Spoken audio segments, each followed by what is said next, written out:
తండ్రి అయిన దేవునికి యేసుక్రీస్తు నామములో వందనాలు. ఈ వాక్యాన్ని చూస్తున్నటువంటి దేవుని పిల్లలందరికీ యేసుక్రీస్తు నామములోనే నా శుభాభివందనములు. ఈ దినము లేఖనాల్లో నుంచి ఒక మంచి అంశాన్ని ధ్యానిద్దాం. ఎందుకంటే ఇది అందరికీ, క్రైస్తవులందరికీ అవసరమైనటువంటిది, ప్రాముఖ్యమైనది. ఎందుకంటే దేవుడు తన మాటలను ఈ బైబిల్ గ్రంథంలో పుస్తకాల సముదాయముగా సమకూర్చినటువంటి ఈ లేఖనాలను ఏ విధంగా ఆయన ముందుగా రాయించాడు, వాటిని ఏ విధంగా అర్థం చేసుకోవాలి, ఏ విధంగా అర్థం చేసుకుంటే మనకు అర్థమవుతుంది, ఆయన ఎక్కడెక్కడ ఎలా రాయించాడో ఆ లేఖనాల ప్రకారంగా మన బైబిల్ని ఎలా చదివితే అర్థమవుతుందో దేవుడు లేఖనాల్లో తన జ్ఞానాన్ని అర్థం చేసుకునే విధంగా రాయించాడు. ఆ మాటలు అర్థమైతే దేవుడు మనకు ఒక మాన్యువల్ తయారు చేశాడు. కాబట్టి ఆ మాన్యువల్ ప్రకారంగా ఆ బైబిల్ చదివితే మనకు అర్థమైంది. ఎందుకంటే మనం ఈ భూమి మీద అనేక వస్తువులను మ్యానుఫ్యాక్చరింగ్ చేస్తారు కంపెనీ వాళ్ళు. ఆ కంపెనీ వాడు ఆ వస్తువుని ఎలా తయారు చేసాడో చెప్పి దాన్ని ఎలా వాడాలి, దాన్ని ఎలా ఉపయోగించుకోవాలి, ఎలా ఉపయోగించుకుంటే అది చక్కగా పనిచేస్తున్నది అని ఒక వివరణ ఇస్తాడు. అలాగనే దేవుడు కూడా తన గ్రంథమైనటువంటి తన మాటలను లేఖనాల్లో ఎలా రాయించాడో, ఎలా అర్థం చేసుకోవాలో, ఎక్కడెక్కడ ఎలా ఆయన మాటలు ఉంటాయో వాటన్నిటిని స్పష్టంగా తెలియజేశాడు. కాబట్టి ఆ మాటలను లేఖనాల ప్రకారంగా చూద్దాం. నిజంగా క్రైస్తవుడు ఎవడైనా అయితే ఖచ్చితంగా ఈ లేఖనాలను ఒకసారి చూడాలని ప్రభుపేట మనవి చేస్తున్నాను. సరే, మొదటిగా పేతురు గారు రాసినటువంటి 2వ పత్రిక 1వ అధ్యాయము 21వ వచనం చదువుకుందాం. ఏలయనగా ప్రవచనము ఎప్పుడునూ మనుషుని ఇచ్చను బట్టి కలగలేదు, కానీ మనుషులు పరిశుద్ధాత్మ వలన ప్రేరేపింపబడిన వారై దేవుని మూలముగా పలికిరి. ప్రేమైనటువంటి దేవుని వాళ్ళరా, మనము వాక్యాన్ని ఎలా చూడాలంటే ఇది మనుషులు మాటలుగా మనము ఆలోచించకూడదు. మనుషులు పరిశుద్ధాత్మ వలన ప్రేరేపణ కలిగి దేవుని మూలముగా పలికారే తప్ప ఇది మనుషుల యొక్క ఇచ్చ, కోరిక కాదు. కాబట్టి మనం దేవుడు మాట్లాడే విధానాన్ని ఎలా అనేది కొన్ని వచనాలు చూసినప్పుడు ఆయన మాటలు మనకు అర్థమవుతాయి. ఆయన ఏ విధంగా రాయించాడు, ఏ విధంగా చదివితే మనకు అర్థమవుతుంది, ఆయన రాయించిన విధానం ఎలా ఉందనేది కూడా లేఖనాల్లో ప్రవక్తలు తెలియజేశారు. ఆ వచనాలను కూడా చూద్దాము. యెషయా గ్రంథము 28వ అధ్యాయం 13వ వచనం.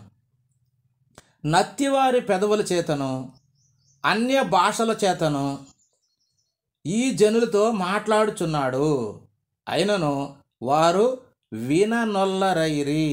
కావున వారు వెళ్ళి వెనుకకు మొగ్గి విరగబడి చిక్కబడి పట్టబడినట్లు ఆజ్ఞ వెంబడి ఆజ్ఞ, ఆజ్ఞ వెంబడి ఆజ్ఞ, సూత్రము వెంబడి సూత్రము, సూత్రము వెంబడి సూత్రము, కొంత ఇచ్చట కొంత అచ్చట యెహోవా వాక్యము మీకొచ్చును. అంటే దేవుని వాక్యము మీకు సంపూర్ణంగా అర్థం కావాలంటే ఆయన రాయబడినటువంటి విధానాన్ని ఇక్కడ చెప్తున్నాడు. ఎలా? నత్తివారి పెదవులు అంటున్నాడు. నత్తివారు అంటే నిజంగా నత్తివారు ఎట్లా మాట్లాడతారండి? ఐడియా ఉందా? మనకి ఐడియా ఉంటుంది కదా. దేవుడు ఆయన వచ్చినప్పుడు అనే ఇలా ఒక్కొక్క మాటకి మధ్యలో గ్యాప్ ఉంటుందండి. వరుసగా మనకేదో పాఠ్య పుస్తకాలలాగా ఉండదు. అంటే ఇక్కడ దీని అర్థం ఏంటంటే నిజంగా దేవుడు నత్తుడని కాదండి.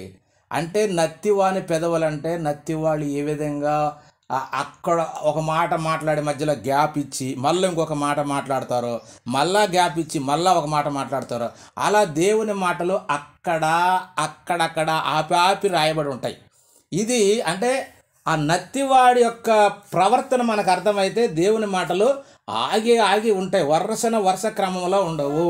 ఒక మామూలు వాడు మాట్లాడినట్టుగా వరుస క్రమంలో ఉండవు అన్న సంగతిని జ్ఞాపకం చేసుకోవాలి. ఇంకా ఏమంటున్నాడు? అన్య భాష అంటున్నాడు. అంటే దేవుడు ఆయా కాలాల్లో ఆ ప్రవక్తలు కానీ అపోస్తులు కానీ వీళ్ళందరూ ఈ ప్రవక్తలు రాసినప్పుడు వీళ్ళు ఒక భాషలో ఉన్నవాళ్ళు కాదండి. ఇబ్రూ భాషలో రాసిన వాళ్ళు ఉన్నారు, గ్రీకు భాషలో రాసిన వాళ్ళు ఉన్నారు, అరామిక్, ఇలాంటి రకరకాల భాషలలో రాశాడు. అన్ని రకాల భాషలతోటి ఆ కాలంలో రాశాడు. కానీ ఎందుకంటే ఈ భాషలు కూడా ఎందుకంటే దేవుడే ఆ భాషలను తారుమారు చేసినట్టుగా మనకు లేఖనాలు ఉన్నాయి. కాబట్టి అలా ఒకరి యొక్క ఆలోచన ఒకరికి తెలియకుండా వారి వారి భాషల్లో దేవుణ్ణి ఎలా తెలుసుకుంటారో అనేది ఆయన అన్య భాషతో మాట్లాడినట్టుగా మనకు అర్థమవుతుంది. కాబట్టి ఆ విధంగా మనకు తెలియనటువంటి విషయం మన పుస్తకాల్లో లేనటువంటి విషయాన్ని హిబ్రూ భాషలో ఉండొచ్చు, హిబ్రూ భాషలో కూడా గ్రీకులో రాసినటువంటి కొత్త నిబంధనలో కూడా కొన్ని వచనాలు ఉండొచ్చు. కాబట్టి అన్య భాషలతో కూడా ఆయన రాసినట్టుగా ఆయన మాటలు ఇక్కడ మనకు అర్థమవుతున్నాయి. ఇంకా ఏమంటున్నాడు, అయినను వారు ఇట్లా ఈ విధంగా మాట్లాడినా కూడా అయినను వారు విననొల్లరైరి, కావున వారు వెళ్ళి వెనుకకు మొగ్గి విరగబడి చిక్కబడి పట్టబడినట్లు. దేవుడు నీకు అరటిపండ్లు ఉడిచినట్టుగా మరి నీకు వరుస క్రమంలో చక్కగా ఇవ్వలేదు, కానీ నువ్వు దేవుణ్ణి ఎతకాలని, తన పిల్లలు ఎంతో శ్రద్ధ కలిగి ఆయన్ని వెతకాలని వాక్యాన్ని మరి నీకు వరుస క్రమంలో రాయలేదు. ఎందుకంటే ఇది తెలుసుకోకుండా మరి లోకంలో ఉన్నటువంటి మూర్ఖులైనటువంటి వారికి అర్థం కాకుండా ఉండడం కొరకే మరి వాళ్ళు వెనుకకు మొగ్గి విరగబడి పట్టబడి, అంటే నరకం చేత పట్టబడినట్లుగానే దేవుడు తన వాక్యాలని తన యొక్క జ్ఞానంతో రాశాడు. అటన్నిటినీ మీరు జాగ్రత్తగా ఆలోచించుకుంటేనే ఆ మాన్యువల్ దేవుడు రాసిన విధానం తెలుసుకుంటే తప్ప మీకు బైబిల్ అర్థం కాదు. అందుకని ఏమంటే ఆజ్ఞ వెంబడి ఆజ్ఞ, ఆజ్ఞ వెంబడి ఆజ్ఞ, సూత్రము వెంబడి సూత్రము, సూత్రము వెంబడి సూత్రము, కొంత ఇచ్చట కొంత అచ్చట యెహోవా వాక్యము మీకు వచ్చును అంటున్నాడు. అంటే పాత నిబంధనలో ధర్మశాస్త్రంలో కొంత, ప్రవక్తల గ్రంథాల్లో కొంత, కీర్తనలో కొంత, అపోస్తులలో మరి వివరించింది కొంత, యేసుక్రీస్తు వారి సువార్తల్లో వివరించింది కొంత. అక్కడ సూత్రం అంటే ఏదంటే ఒక లెక్క ఏదన్నా మనకు తెలుసు కదండి, మ్యాథమెటికల్గా మ్యాథ్స్ చేసే వాళ్ళకి, మ్యాథ్స్ స్టూడెంట్కి బాగా తెలిసిద్ది. సూత్రాలు ఉంటాయి కదండి. ఏదైనా ఒకటి మనం ఒక లెక్కను చేయాలి అంటే దానికి ఒక ఫార్ములా, సూత్రం ఉంటుంది. ఆ సూత్రం ప్రకారంగా లెక్క చేస్తే తప్ప మనకు రాదు ఆన్సర్. అలాగనే సూత్రం వెంబడి సూత్రము అంటే అక్కడక్కడ దాని పక్కన అది ముందు వెనక ఇవన్నిటిని కరెక్ట్గా చూస్తే తప్ప మనకు ఆ దేవుని జ్ఞానం, పరిపూర్ణ జ్ఞానం అర్థం కాదు అనే సంగతిని ఈ లేఖనం బట్టి మనం అర్థం చేసుకోవాలి. ఇంకా యెషయా గారు ఇంకా ఏమన్నారంటే 29:11 వచనంలో ఇలా ఉంది, దీనిని అంతటిని గూర్చిన ప్రకటన గూఢమైన గ్రంథవాక్యము వలె ఉన్నది. గూఢమైన గ్రంథవాక్యం అంటే గూఢమైనదంటే ఏంటండి అంటే రహస్యము, లేకపోతే దాని భావం అంటే ఇది ఒక మర్మముగా, లేదంటే ఒక ఉపమానముగా, మరి సామెతలలాగా మర్మముగా ఇలా ఉందట. ఈ వాక్యం మొత్తం కూడా ఎలా ఉందంటే ఈ గ్రంథం అంతా కూడా ఈ గ్రంథం గురించినటువంటి ప్రకటన గూఢమైన అంటున్నాడు.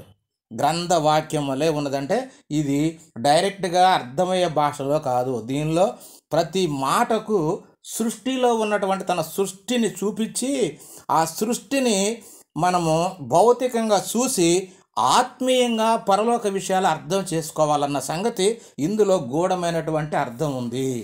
అందుకనే మరి యేసుక్రీస్తు వారు కానీ మరి ప్రవక్తలు కానీ వాళ్ళు చెప్పిన మాటలన్నీ కూడా ఉపమానాలుగాను సామెతలుగాను మర్మాలుగా ఉన్నట్టుగా రాయబడింది అన్న సంగతిని మనకు మరి అర్థమవుతుంది. ఈ విషయాన్ని సామెతల గ్రంథంలో ఒక మాట ఉంది, అది కూడా చూద్దాము.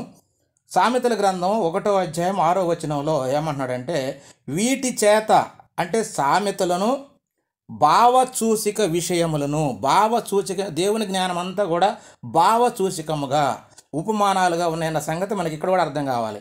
భావచూసిక విషయములను మరి జ్ఞానుల మాటలను వారు చెప్పిన గూఢవాక్యములను జనులు గ్రహించెదరు. గూఢవాక్యములు అంటే ఒక విషయాన్ని చెప్పాలి అంటే ఉదాహరణకు ఎలా ఉంటే ఒక చక్కనిది, ఒక అమ్మాయి చాలా చక్కగా ఉన్నది అని చెప్పాలంటే దేవుడు సృష్టిలో ఒక చందమామను చూపిస్తాడు.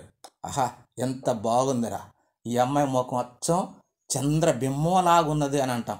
అలా అంటే ఒక అలంకారం, ఒక రూపాన్ని చూపించి ఆ దేవుని జ్ఞానం మనకు అర్థమయ్యేటట్టుగా చేయడం ఇది లేఖనాల్లో ఉన్నటువంటి ప్రత్యేకత. ఇది అర్థం కాకపోతే మనకు బైబిల్ అర్థం కాదు. అందుకనే దేవుడు అంతా కూడా ఉపమానాలుగా సామెతలుగా మర్మాలుగా గూఢమైనటువంటి గ్రంథవాక్యముగా ఉన్నదన్న సంగతి మనకు అర్థం కావాలి. కాబట్టి మరి పౌలు గారు కూడా వీటిని ఏమని చెప్పాడంటే, కొరింథీయులకు రాసిన మొదటి పత్రిక 2వ అధ్యాయము 7వ వచనంలో ఏమన్నాడంటే దేవుని జ్ఞానము మర్మమైనట్టుగా బోధించుచున్నాము అంటున్నాడు. దేవుని జ్ఞానము మర్మం అంటే గూఢమైనదిగా, ఒక సామెతలలాగా ఉన్నది అని అర్థం మనం చేసుకోవాలి. మర్మం అంటే అది, అంటే మర్మం అంటే ఏదో మనుషులకి అర్థం కానిదని కాదు. మర్మం అంటే దాని లోతు అర్థం చూసుకోవాలి, దానికి సాదృశ్యాలుగా చూపించినప్పుడు దాని మీనింగ్ ఆ విధంగా అర్థం చేసుకోవాలనే సంగతిని ఇక్కడ తెలియజేశాడు. అలాగే యేసుక్రీస్తు వారు కూడా మరి ఆయన సువార్త చేసేటప్పుడు ఆయన చెప్పిన మాటలు ఎలా ఉన్నాయో శిష్యులు అడుగుతున్నారు. మత్తయి గారు రాసిన సువార్త 13వ అధ్యాయం 10-11 వచనాల్లో ఎలా ఉందంటే, ఉపమాన రీతిగా ఎందుకు మాట్లాడుచున్నావు అని ఆయనను అడగగా యేసుక్రీస్తు వారు ఏమంటున్నాడంటే, పరలోక మర్మములు మీకు అనుగ్రహించబడినాయి కానీ వారికి అనుగ్రహింపబడలేదు అంటున్నాడు. పరలోక మర్మాలు అంటే పరలోక సంబంధించినటువంటి విషయాలు మీకు అనుగ్రహించబడ్డాయి కానీ వారికి అనుగ్రహింపబడలేదు అన్నాడు. కాబట్టి అందుకనే ఆయన మరి దేవుని గ్రంథమంతా కూడా అర్థం చేసుకోవాలంటే లోతుగా ఆలోచించి దాని పరిశుద్ధాత్మ ప్రేరణతో లోతుగా ఆలోచించాలి. ఎందుకంటే దేవుని మాటలు ఆత్మతో రాయబడ్డాయి కాబట్టి, ఆత్మ సాయంతో రాయబడ్డాయి కాబట్టి మనం అర్థం చేసుకోవాలన్నా కూడా వాటిని ఆత్మతోనే ఆలోచించాలి. ఇంకా పౌలు గారు ఏమన్నాడంటే కొరింథీయులకు రాసినటువంటి 2వ పత్రిక 3వ అధ్యాయం 6వ వచనంలో కూడా ఏమంటున్నాడంటే, ఆయన మమ్మును క్రొత్త నిబంధనకు అనగా అక్షరమునకు కాదు కానీ ఆత్మకే పరిచారకులమౌటకు మాకు సామర్థ్యము కలిగించి ఉన్నాడు. అక్షరము సంపును, ఆత్మ జీవింపచేయను అంటున్నాడు. కాబట్టి భౌతికంగా కనుక మనం అక్షరానుసారంగా ఉన్నట్టుగా చూస్తే మనకు కొన్ని మీనింగ్స్ తెలియదు. అందుకనే ఆయన అంటాడు యెషయా గ్రంథంలో కూడా, చదువు వచ్చిన వాడికి ఇస్తే ఇది గూఢార్థంగా ఉంది, మాకు అర్థం కావట్లేదమ్మా అంటాడు. చదువు లేని వాళ్ళకి ఇస్తే మాకు అక్షరాలు తెలియట్లేదు, మాకు అర్థం కాలేదు అంటారు. కాబట్టి ప్రియమైన దేవుని వాళ్ళారా, ఇది ఆత్మ సహాయంతో ఆలోచించాలన్న సంగతి మనకి ఇక్కడ పౌలు గారు చక్కగా చెప్తున్నాడు. అందుకని ఆయన ఏమంటున్నాడంటే, అక్షరము చంపుతుందట, ఆత్మ మాత్రం జీవింపచేస్తున్నది. కాబట్టి మమ్మల్ని ఏ విధంగా దేవుడు మరి మాకు ఇచ్చాడంటే ఆత్మకే పరిచారకులము, అంటే ఆత్మీయంగా మీకు బోధించడానికే మేము ఉన్నామన్న సంగతిని పౌలు గారు చక్కగా ఇక్కడ తెలియజేశాడు. కాబట్టి ప్రియమైన దేవుని వాళ్ళారా, వాక్యాన్ని బాగా లోతుగా ఆలోచించాలి. వాక్యమును పైన చూస్తే అర్థం కాదు, ఎందుకంటే వాక్య భావము చాలా లోతుగా ఉన్నదన్న సంగతిని మనము మరి ఇప్పుడు లేఖనాలను బట్టి గ్రహించాము. కాబట్టి ఆ వాక్యాలను కూడా దేవుడు తన గ్రంథంలో రాయించాడు. ఆ మాట కూడా చూద్దాం. ప్రసంగి గ్రంథము 7వ అధ్యాయం 24వ వచనం, సత్యమైనది దూరముగాను బహు లోతుగాను ఉన్నది, దానిని పరిశీలన చేయగలవాడెవడు. సత్యమైనది దూరముగాను బహు లోతుగాను ఉన్నది, దానిని పరిశీలన చేయగలవాడెవడు. అంటే ఖచ్చితంగా ఈ వాక్యాన్ని సత్యం అనేది బాగా లోతుగా ఉందంట, దూరంగా ఉందంటే దాన్ని పరిశీలన. లోతు అంటే నిజంగా ఏదో గుంతలో ఉందనే కాదండి, దాని అర్థము చాలా భావముగా ఉంటుంది. లోతుగా ఆలోచించాలి అంటే ఎక్కువగా ఆలోచిస్తే తప్ప నీకు అర్థం కాదు అన్న సంగతిని ఇక్కడ మరి ఆయన తెలియజేశాడు. కాబట్టి ప్రియమైన దేవుని వాళ్ళారా, ఈ వాక్యాన్ని అర్థం చేసేయాలంటే ప్రతిదాన్ని పరిశీలించి చదవాలి. చదివిన తర్వాత అది సందర్భాన్ని మరి దేవుడు మాట్లాడినటువంటి ఆ కాలంలో ఉన్న పరిస్థితులు, ఆ సమయ భావము, ఆ కాలము, సమయము, సందర్భము, వీటన్నిటినీ ఖచ్చితంగా చూడాలి. దాన్నే మన వాళ్ళు ఇంగ్లీష్లో ఏమంటారు, టెక్స్ట్ అంట. అంటే మరి పుస్తకాలు రాయబడినటువంటి ముఖ్య భాగం టెక్స్ట్, ఆ పుస్తకం యొక్క ముఖ్య ఉద్దేశం అది తెలియాలి. తర్వాత కాంటెక్స్ట్ అంటారు. అంటే కాంటెక్స్ట్ అంటే ఆ విషయం చెప్పేటప్పుడు దాని ముందు మాటలు, దాని తర్వాత మాటలు కూడా ఖచ్చితంగా ఆ పదాల యొక్క సందర్భాన్ని కూడా చూసినట్లయితేనే మనకు ఆ వాక్యం యొక్క సంపూర్ణ మీనింగ్ అర్థమవుతుంది. అలాగే ఇంకొక మాట ఏమిటంటే ఇంటర్ప్రిటేషన్ కూడా ఉండాలి. అంటే ఇంటర్ప్రిటేషన్ అంటే ఏదేని ఒక విషయం పైన వ్యాఖ్యానం చేసేటప్పుడు ఆ విషయాన్ని అర్థవంతముగా ఎవరన్నా చెప్పి అర్థం చెప్పాలి. అలా లోపటి భావాన్ని కూడా ఆ విషయాన్ని పూర్తిగా అర్థం చేసుకుని చెప్పాలి. అలా వాక్యాన్ని ముందు వెనక ఆ పుస్తకం యొక్క ఉద్దేశం ఇవన్నీ తెలిస్తే తప్ప సంపూర్ణ మీనింగ్ మనకు అర్థం కాదు అన్న సంగతి ఇక్కడ పేతురు గారు కూడా తెలియజేశాడు. ఆ మాటను కూడా చూద్దాం. లేఖనాల ప్రకారంగా పేతురు గారు రాసినటువంటి మొదటి పత్రిక మొదటి అధ్యాయం 10-11 వచనం చూద్దాం. మీకు కలుగు ఆ కృపను గూర్చి ప్రవచించిన ప్రవక్తలు ఈ రక్షణను గూర్చి పరిశీలించుచు తమ యందున్న క్రీస్తు ఆత్మ క్రీస్తు విషయమైన శ్రమలను గూర్చియు వాటి తర్వాత కలగబోవు మహిమలను గూర్చియు ముందుగా సాక్ష్యం ఇచ్చినప్పుడు ఆ ఆత్మ ఏ కాలమును ఎట్టి కాలమును సూచించుచూ వచ్చెనో దానిని విచారించి పరిశోధించిరి. మనకన్నా ముందున్నటువంటి ప్రవక్తలు వాళ్ళ గ్రంథాల్లో రాయబడిన ప్రతి లేఖనాన్ని పరిశీలించారు. వాళ్ళు పరిశీలించి ఆ గ్రంథంలో ఉన్న విషయాలని మరి పరిశీలించి సత్యాన్ని గ్రహించారు. అలాగే అపోస్తలులు కూడా మరి ఆ సందర్భాన్ని చూసి మరి క్రీస్తు చెప్పిన మాటలను తర్వాత వాళ్ళు అర్థం చేసుకున్నారు. అలాగే మరి ప్రవక్తలు కూడా ఇర్మియా గారు రాసిన గ్రంథాన్ని బట్టి మరి 70 సంవత్సరాల తర్వాత మరల దేవాలయం కట్టబడుతుందని చెప్పి ఎజ్రా, నెహెమ్యా వాళ్ళు గ్రంథాలను బట్టి గ్రహించారు. అంటే ఆ సందర్భాన్ని చదివి ఎప్పుడు ప్రవచించారు, ఈ మాటలు ఎప్పుడు రాయబడ్డాయి, కాలాన్ని సందర్భాన్ని అన్నిటినీ ఖచ్చితంగా పసికట్టితేనే మనకు ఆ వాక్యం యొక్క భావం తెలుస్తుంది. ఈ విధంగా ఖచ్చితంగా వాక్యాన్ని చదవాలి, దాని అర్థం తెలుసుకోవాలి. అప్పుడు మాత్రమే దాని యొక్క అర్థం మనకు స్పష్టంగా అర్థం అవుతుందన్న సంగతిని లేఖనాల్లోనే తన ప్రవక్తల ద్వారా రాయించాడు దేవుడు. ఆ మాట కూడా చూద్దాము. నెహెమ్యా గ్రంథము 8వ అధ్యాయము 8వ వచనం. ఇటువలనే వారు దేవుని గ్రంథమును స్పష్టముగా చదివి వినిపించి జనులు బాగుగా గ్రహించినట్లు దానికి అర్థం చెప్పిరి. కాబట్టి ప్రియమైనటువంటి దేవుని వాళ్ళారా, మనము దేవుని వాక్యాన్ని చదివినప్పుడు దాని యొక్క భావం మాత్రమే మనం చెప్పాలి, కానీ మన తెలివితేటలు అక్షరార్థంగా చెప్పడం కాదు. వాక్యాన్ని వాక్యముతోనే సరిచూసుకుంటూ దాని భావాన్ని మాత్రమే మనం వివరించి చెప్పాలి. అదే దేవుడు మనకిచ్చినటువంటి మరి గొప్ప పని. కాబట్టి మనం ఆ విధంగా చెప్పాలని దేవుని వాక్యం చెబుతుంది. కాబట్టి ఇంకా లేఖనాల్లో దేవుడు రాయించినటువంటి విధానము పరిశీలించి చదవాలి. పరిశీలిస్తేనే మనకు అర్థమవుతుంది. పరిశీలన అనేది చాలా ముఖ్యమండి. ఎందుకంటే వాక్యాన్ని బోధించాలంటే ముందు చదువు రావాలి, దాని ఆలోచన అంటే భౌగోళికమైనటువంటి కొన్ని విషయాలు తెలియాలి. ఒక చరిత్ర గురించి కానీ, ఒక సైన్స్ గురించి కానీ ఎంతో కొంత జ్ఞానం అనేది ఖచ్చితంగా ఉండాలి. అలా ఉండి అది చదివి పరిశీలిస్తే తప్ప మనకు ఆ గ్రంథం యొక్క ఆ మూలాంశము ముఖ్యాంశము మనకు తెలియదు. కాబట్టి ఇంకా యెషయా గారు కూడా ఇంకా ఏమంటున్నాడంటే ఆ గ్రంథాన్ని గురించి ఎలా చదువుకుంటే అర్థమవుతుంది, అది ఎలా ఉన్నది అన్న సంగతి మనకు చక్కగా ఒక లేఖనం రాశాడు. చూద్దాము. యెషయా గ్రంథము 34వ అధ్యాయం 16వ వచనం. యెహోవా గ్రంథమును పరిశీలించి చదువుకొనుడి, ఆ జంతువులలో ఏదియు లేకయుండదు, దేని జత పక్షి దాని యొద్ద ఉండక మానదు, నా నోట నుండి వచ్చిన ఆజ్ఞ ఇదే, ఆయన నోటి ఊపిరి వాటిని ప్రోగు చేయను అంటున్నాడు. ప్రియమైనటువంటి దేవుని వాళ్ళారా, ఈ మాట మనకి ఏమర్థం అవుతుందంటే దేని జత పక్షి దాని దగ్గర అంటే నిజంగా పక్షుల గురించి కాదండి. ఆ జంతువులు ఏది లేక ఉండదు అంటే నిజంగా జంతువుల గురించి కాదండి. ఇక్కడ ఏంటంటే యెహోవా గ్రంథాన్ని పరిశీలించినప్పుడు ఆయన దేవుడు మాట్లాడిన ప్రతి మాట పాత నిబంధనలోనో కొత్త నిబంధనలోనో లేదా ప్రవక్తల గ్రంథాల్లోనో లేదా ధర్మశాస్త్రంలోనో ఎక్కడైనా సరే ఖచ్చితంగా జత పక్షి అంటే రెండవసారి దేవుడు పలికిన మాట ఉంటుంది. ఒకసారి చెప్పిన మాటనే దాన్ని ఫ్యూచర్లో జరగబోయేదాన్ని లేఖనముగా గుర్తిస్తాం. కాబట్టి ఒకే విషయాన్ని 2 చోట్ల లేకంటే 3 చోట్ల అంతకన్నా ఎక్కువ సార్లు ప్రస్తావన ఉంటుంది. మనం ఇది సత్యము అని ఒప్పుకోవాలి. ఇది బైబిల్ యొక్క నియమం. ఖచ్చితంగా అలా అర్థం చేసుకుంటే తప్ప నీకు బైబిల్ సంపూర్ణమైన జ్ఞానం నీకు అర్థం కాదు.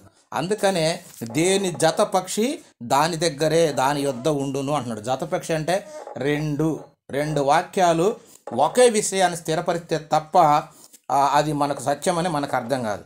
కాబట్టి దేవుడు మాట్లాడిన ప్రతి మాట 2 సార్లు ఉంటుంది. అంటే ఒకసారి మాట్లాడిన మాట మరొక చోట ఇంకొక ప్రవక్త ద్వారా ఇంకొక వ్యక్తి ద్వారా దేవుడు పలికిచ్చి ఖచ్చితంగా దేవుని యొక్క మాటానికి వాక్యానికి వాక్యము మరి సాక్ష్యాన్ని దేవుడు తన గ్రంథంలో పెట్టాడు. కాబట్టి మన వాక్యాన్ని బోధించాలి అంటే ఖచ్చితంగా వాక్యానికి వాక్యమే సమాధానం. ఆ విధంగా మనం చూసినప్పుడు మాత్రమే ఖచ్చితంగా మనకు వాక్యం అర్థమవుతుంది. కానీ ఒక చోట చూసి ఇదే సత్యం అనుకుంటే నిజంగా మనము పప్పులో కాలేసినట్టే.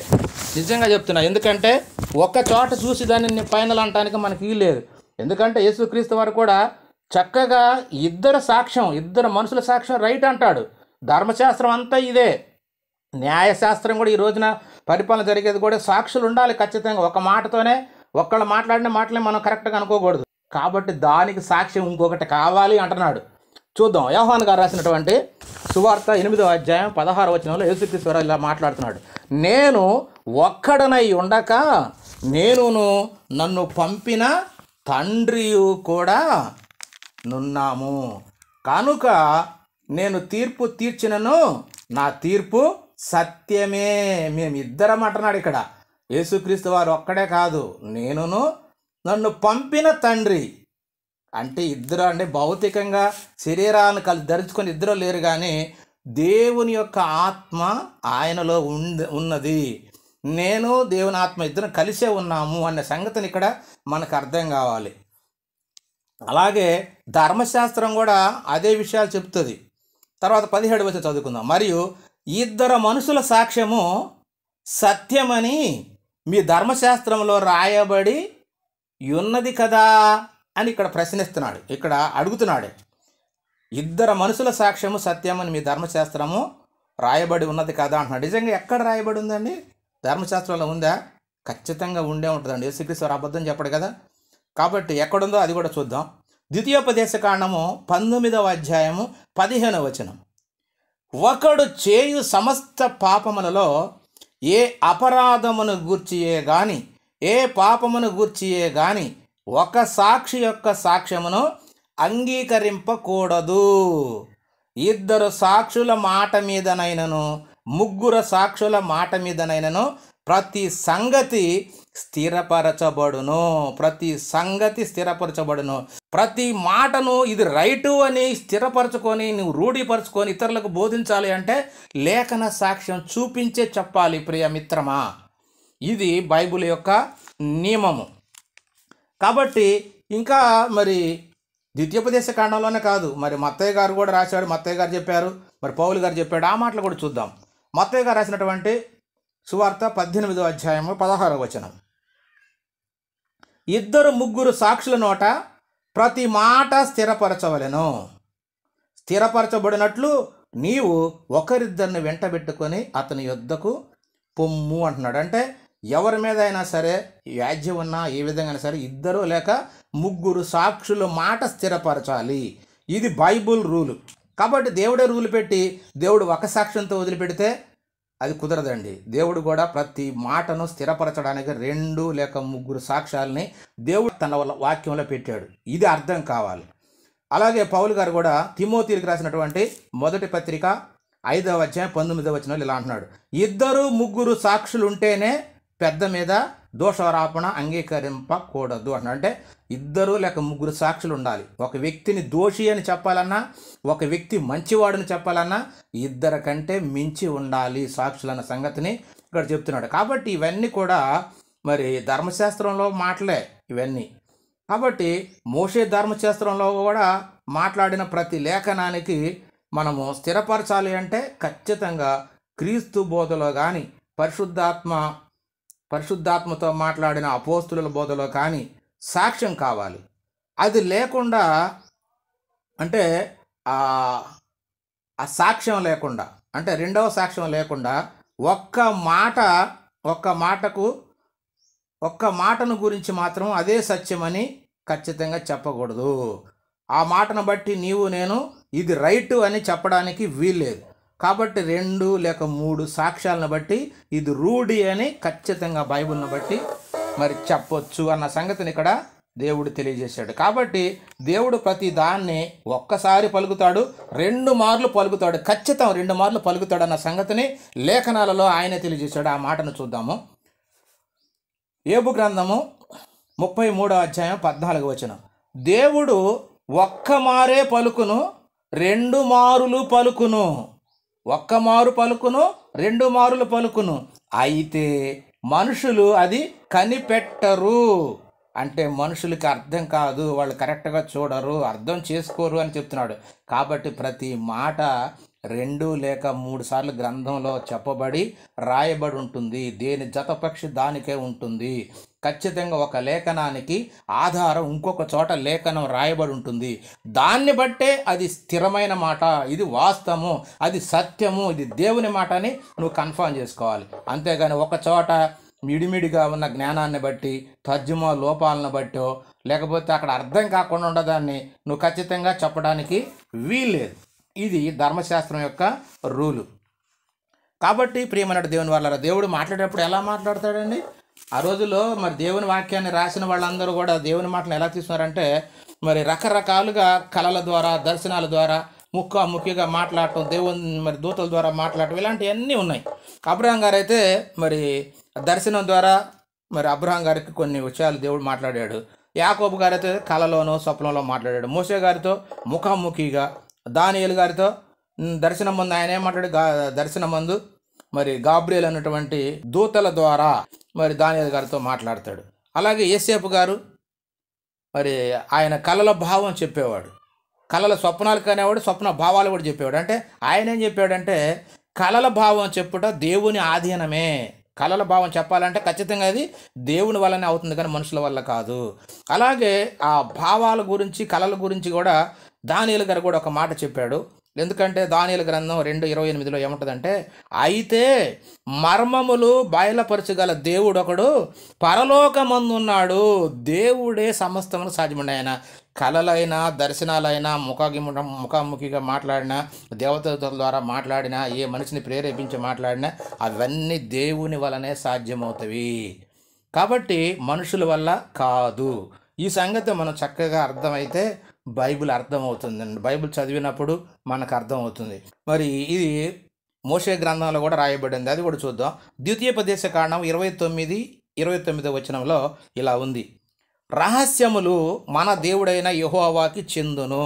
రహస్యాలు ఏవైనా ఉంటే అవి దేవునికే చెందుతాయి, కాబట్టి మనుషులు ఎవరికి కాదు. కాబట్టి ఎవరైనా వాక్యాన్ని బోధించాలి అంటే వాక్యానికి వాక్యమే సాక్ష్యము. కాబట్టి ప్రేమనుడు దేవుని వల్లారా, మనం వాక్యంతో సరిచూసి వాక్యం ద్వారానే మనం రైట్ అని చెప్పాలి తప్ప మన యొక్క సొంత ఆలోచన ప్రకారంగా కాదు. అందుకనే ఇర్మియా గారు కూడా ఒక చక్కని మాట మరి ఆయన తెలియజేశాడు. మరి ఆయన కూడా, ఎందుకంటే ఆ రోజుల్లో మరి ఏదో కలలుగనే ప్రవక్తలైన అబద్ధాలు చెప్పుకుంటూ ఉంటుంటే వాళ్ళ గురించి మాట్లాడుతూ కలగనని ప్రవక్త ఖచ్చితంగా చెప్పాలనే మాట ఒకటి ఆయన మాట్లాడతాడు. ఆ మాట చూద్దాము. ఇర్మియా గ్రంథము 23:28 కల కనిన ప్రవక్త ఆ కలను చెప్పవలెను, నా వాక్కు ఎవని కుండునో వాడు సత్యమును బట్టి నా మాట చెప్పవలెను. సత్యమును బట్టి అంటే నీ వాక్యమే సత్యము, ఆ వాక్యముతోనే నువ్వు మాట్లాడాలి, వాక్య రుజువే చూపించాలి. సత్యమును బట్టి నా మాట చెప్పవలెను. ధాన్యముతో చెత్తకు ఏమి సంబంధము అంటున్నాడు ఇక్కడ. ధాన్యముతో చెత్తకు ఏమి సంబంధము అని అంటే, ధాన్యం వేరు, చెత్త వేరండి. చెత్త పనికిరాదు. చెత్త అంటే మనిషి యొక్క ఆలోచన, ధాన్యం అంటే దేవుని యొక్క సజీవమైన బీజాలు. ధాన్యం అంటే అది ఇవ్వండి, ఉపయోగపడతాయి అవి, కానీ చెత్త పనికిరాదు. మనుషుల యొక్క ఆలోచన అంతా చెత్త, మురికి గుడ్డలు అంటాడు. కాబట్టి మన ఆలోచనతో చెబితే అది కాదండి. ఈ రోజున చాలామంది సొంత ఆలోచనతో చెప్తున్నారు, లేదంటే ఎవరో మనకు ముందున్నటువంటి పెద్దవాళ్ళు, వాళ్ళు గొప్పవాళ్ళు అనుకొని వాళ్ళ మాటలు రైట్ అనుకొని ఆ మాటల మీద బేస్ అవుతున్నారు, కానీ వాక్యాన్ని ధ్యానించట్లా. వాక్యం లేకుండా మనం ఏది మాట్లాడినా అది చెప్తేనండి. మరి ఎందుకంటే మళ్ళీ ఇంకా యేషయా గారు కూడా చాలా విషయాలు మాట్లాడతాడు ఆయన. ఎందుకంటే యేసుక్రీస్తు వారి గురించి ఎక్కువ ప్రవచనాలు చెప్పింది ఆయనే. అపోస్తుల గురించి చాలా సాక్ష్యాలు, చాలా లేఖనాలన్నీ కూడా ఆయన ద్వారా రాయబడ్డాయి. ఆయన పెద్ద ప్రవక్త అని చెప్పుకుంటాం మనం. కాబట్టి మరి ఆయన అనేక లేఖనాలను ప్రవచించాడు. యేసుక్రీస్తు వారు ఆ బోధలో ఆ లేఖనాలన్నీ నెరవేరాయని మరి యేసుక్రీస్తు వారు కూడా సాక్ష్యం ఇచ్చాడు. మరి అలాగే అపోస్తులు కూడా కొంతమంది సాక్ష్యం ఇచ్చారు. ఈ యెషయా గారు చెప్పిన బోధ ఏమి చెప్పాడో చూద్దాము. ఆ యెషయా గారు కూడా ఈ లేఖనాన్ని ప్రమాణం చూడాలన్న సంగతి ఆయన కూడా మనకి ఒక విషయం తెలియజేశాడు. ఆ మాట కూడా చూద్దాం. యెషయా గ్రంథము 8:16 ఈ ప్రమాణ వాక్యములను కట్టుము. ఈయన కూడా ఏమంటాడంటే, ప్రమాణ వాక్యాలు ఒకదానికి ఒకటి సరిపడేటువంటి వాక్యం. ప్రమాణ వాక్యమును కట్టుము, ఈ బోధను ముద్రించి నా శిష్యులకు అప్పగించము, ఈ బోధను ముద్రించి నా శిష్యులకు అప్పగించము అంటున్నాడు. అలాగే ఇదే అధ్యాయము 20వ వచనంలో కూడా ఒక మాట ఉంది. 8వ అధ్యాయము 20వ వచనంలో, ధర్మశాస్త్రమును ప్రమాణ వాక్యమును విచారించుడి, ఈ వాక్య ప్రకారము వారు బోధించని ఎడలా వారికి అరుణోదయము కలగదు. అరుణోదయం అంటే వెలుగండి. వెలుగంటే దేవుడు, దేవుని సన్నిధి కానీ క్రీస్తు యొక్క సహవాసం కానీ దొరకద్దు అంటున్నాడు. ఈ వాక్య ప్రకారంగా వారు బోధించిన ఎడల, ఎవరైనా సరే బోధిస్తే వాక్య ప్రకారంగా బోధించాలని చెప్పి ఇక్కడ ఇర్మియా గారు చెప్పాడు. ఎందుకంటే ఎవరైనా సరే వాళ్లకు సత్యం ఉంటే సత్యమును బట్టి నా మాట చెప్పండి, సత్యం లేకుండా చెప్పబాకండి మీ సొంత ఆలోచనతోటి, మీ పనికి మాలిన బుర్ర పెట్టబాకండి. ఇక్కడ కేవలం దేవుని యొక్క ఆలోచన ప్రకారంగానే మీరు బోధించాలి. అలా బోధించకపోతే మీకు అసలు దేవుని దర్శనమే ఉండదన్న సంగతిని ఇక్కడ యెషయా గారు తెలియజేశాడు. కాబట్టి ప్రియమైన దేవుని వాళ్ళారా, మరి ఖచ్చితంగా మనం లేఖనాలను అర్థం చేసుకోవాలంటే దేవుడు రాయించిన విధానము కొంత అచ్చట కొంత ఇచ్చట, మరి అది మర్మముగా ఉన్నది, భావ గూఢార్థముగా ఉన్నది. మరి మర్మంగా ఉందంటే ఇవన్నిటిని కూడా లేఖనాల ప్రకారంగా ఆయా సమయాల్లో దేవుడు మరి చెప్పుకుంటూ చివరికి అపోస్తుల ద్వారా సంపూర్ణమైనటువంటి వాక్య జ్ఞానాన్ని వివరించాడు. పౌలు గారు అంటాడంటే మరి దేవుని యొక్క సంకల్పం మొత్తం మీకు చెప్పా, అది మీరు చదివిన ఎడల, నాకు ఉపదేశించినటువంటి ఉపదేశాన్ని మీరు చదివిన ఎడల మీరు అది గ్రహించుకొనగలరు, మీరు చదివిన ఎడల దాన్ని గ్రహించుకొనగలరు అన్న సంగతిని ఆయన స్పష్టంగా తన లేఖనాల్లో ఎఫెసీ పత్రికలో రాస్తాడు. 3:3 ఏమంటాడంటే, అది చదివిన ఎడల నేను మీకు ఇవ్వడిన ఉపదేశం మీకు అర్థమవుతుంది అంటాడు. కాబట్టి ప్రియమైన దేవుని వాళ్ళారా, మరి పౌలు గారే కాదు, యేసుక్రీస్తు వారు కూడా మరి తన గురించి తాను మరి చెబుతూ నా గురించి లేఖనాల్లో ఉంది అవి చదవమని చెప్తాడు. ఆయన కూడా యోహాను గారు రాసినట్టు సువార్త 5వ అధ్యాయం 45వ వచనం, మీరు ఆశ్రయించుచున్న మోషే మీ మీద నేరం మోపును, అతడు నన్ను గురించి రాసెను అంటే లేఖనాల్లో క్రీస్తు గురించినటువంటి వివరణ ఉంది, దాన్ని చదివితే మనకు అర్థమవుతుంది అన్న సంగతిని ఇక్కడ చెప్పాడు. యేసుక్రీస్తు కాలంలో బోధించినటువంటి లేఖనాలన్నీ కూడా ఆయన మరణంతోటి అవన్నీ నెరవేరాయని చెప్పి యేసుక్రీస్తు వారు మరలా సాక్ష్యం చెప్తాడు. ఆ మాట కూడా చూద్దాం. లూకాసు వార్త 24వ అధ్యాయం 44వ వచనం, ఆయన మోషే ధర్మశాస్త్రములోను ప్రవక్తల గ్రంథములలోను కీర్తనలలోను నన్ను గూర్చి రాయబడినవన్నీ నెరవేరవలెనని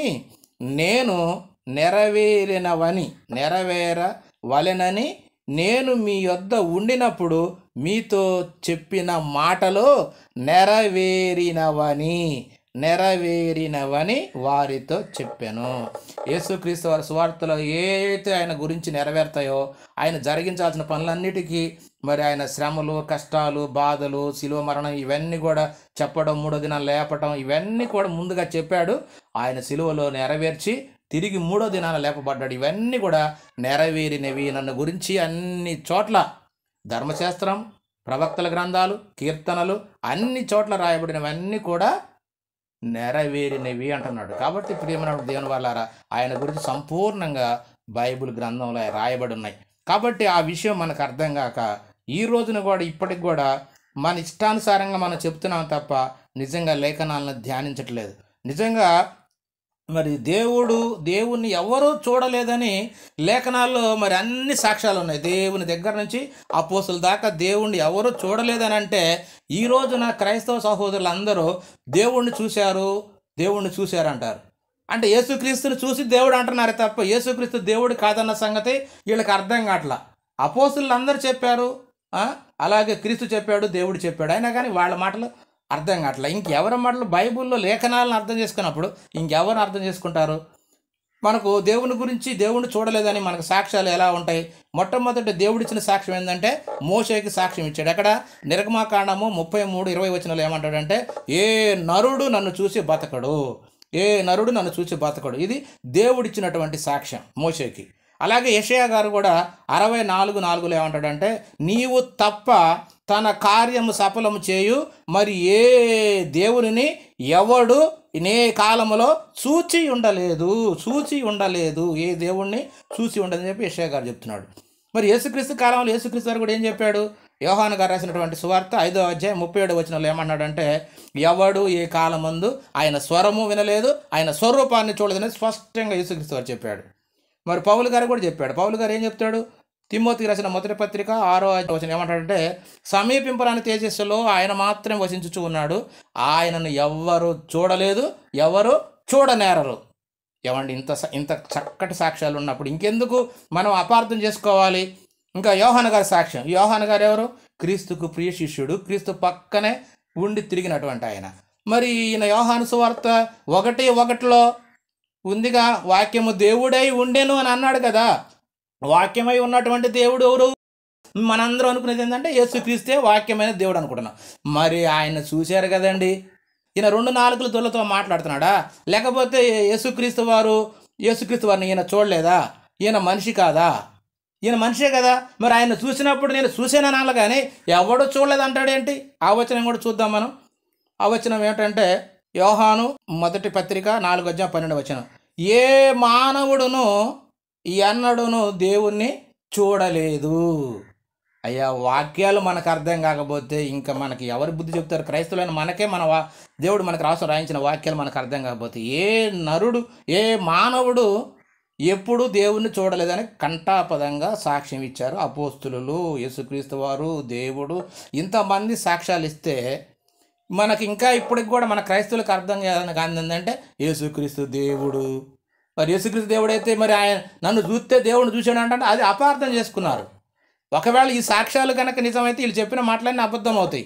ఇప్పుడు చాలామంది ఏం చూపిస్తారంటే, మనం ఒక వచనం చూపించండి అని అంటే వీళ్ళు ఏం చెప్తారంటే యోహాను సువార్త 1:1 చూపిస్తారు. మరి అది యోహాను గారు చెప్పిందే. యోహాను పత్రికలకు వచ్చినప్పుడు ఏమన్నాడు? ఏ మానవుడు దేవుడిని చూడలేదు అన్నాడు. మరి ఇక్కడ వాక్యమైనటువంటి దేవుడు యేసుక్రీస్తు వారిని చూసి ఉన్నట్లయితే ఈయన దేవుడిని చూడలేదని అబద్ధం ఆడతాడా? అంటే ఆ మాట చూపించి యేసుక్రీస్తు దేవుడు అని చెప్పడానికి లేదు. ఎందుకంటే ఆ మాట రాసినటువంటి యోహాను గారే అది కాదు అన్నాడు. ఇక దాన్ని బట్టి ఆ మాటను పెట్టి ఎవరు చెప్పకూడదు. ఎవరైనా మనం అనుకుంటాం, ఒక్క వచనం చూపించమని చెప్పి ఇలా హైందవ సహోదరులు, ముస్లిం సహోదరులు అడుగుతున్నారు, ఇది చూపిస్తారు. ఈ మాట రాసినటువంటి ఆయనే ఇక్కడేమంటున్నాడు? ఏ మానవుడు చూడలేదు అంటున్నాడు. అంటే కాంట్రవర్సీ మాటలు ఆయనే మాట్లాడతాడా? 2 నాలుకల ధోరణితో మాట్లాడతాడా యోహాను గారు? కాబట్టి ఈ వచనం గురించి చెప్పబాకండి ఎవరు కూడా. మరి తర్వాత మళ్ళీ ఏమంటారంటే, ఆ రోమపత్రికలో ఒకటి తీసుకుంటారు. రోమపత్రిక 9వ అధ్యాయం 4-5 వచనాల్లో ఏమంటారంటే, సర్వాధికారి అయిన దేవుడై ఉండి నిరంతరము స్తోత్రారుడై ఉండెను ఆమె అనగానే ఇది పౌలు గారు చెప్పిన మాట చెప్తారు. మరి పౌలు గారికి ఏమైనా తెలివి లేదా? ఆయన మరి తిమోతి పత్రికలో మళ్ళీ ఏంది, ఏ కాలమందైనా సరే ఎవడును దేవుని చూడలేదు, ఆయన సమీపంపర తేజస్సులో ఆయన ఉన్నాడు, ఏ మానవుడు చూడనేరడు అని అన్నాడంటే ఆయనకు తెలివి లేదా? ఆ మాటను బట్టి కూడా మీరు చెప్పటానికి వీల్లేదు. ఎందుకంటే పౌలు గారే అది ఆయన చూడలేదని చెప్పాడు అంతే.